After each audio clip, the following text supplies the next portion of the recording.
Hi mga kapigi! For today's video mga kapigi, since 3 days na ang akong mga baktin, so kinahanglan na nga ma-injikan ko og iron. Nga nang importante nga mahatagan og iron ang mga baktin. Ang bagong panganak nga baktin na na sila igo nga iron nga na-reserve sa ilang lawas. Well, magkadagko na sila, magkataas usab ang amount sa iron nga dapat nga makuha sa ilang lawas. Ug usa sa mga way nga makakuha sila og sakto nga iron ay pinaagi sa gatas sa inahan.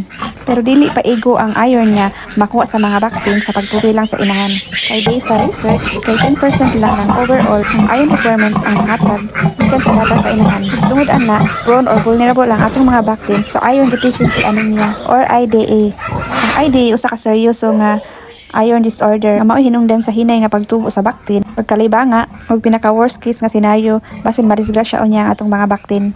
Ang iron kay importante kay na siya nga mineral nga kinahanglan sa atong mga baktin para makaproduce og red blood cells. Una nga inyong mamatikdan ang mga baktin nga kulang sa iron kay lusparon jud na siya i-compare sa baktin nga sakto sa iron.